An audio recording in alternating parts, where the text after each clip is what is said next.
January 12, 2025, pagbasa gikan sa santos nga ebanghelyo sumala dongto ni San Lucas. Misugod pagtubo ang paglawom sa mga tawo, ug nalibog ay lakon kinsa gayud si Juan.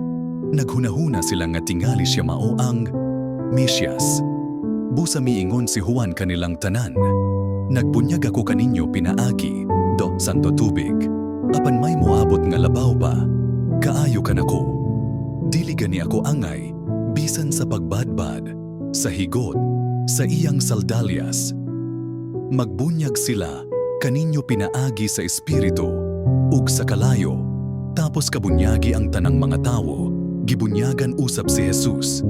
Samtang nag-ampo siya na abli ang langit, ug mikunsad kaniya, ang Espiritu Santo sa dagway sa usa ka salampati. Unya nabati ang usa ka tingog, gikan sa langit nga nagingon, "Ikaw mao ang pinangga kong anak. Nalipay ako, pag-ayo kanimo." Ang ebanghelyo sa Ginoo, daygon ko ikaw, O Kristo.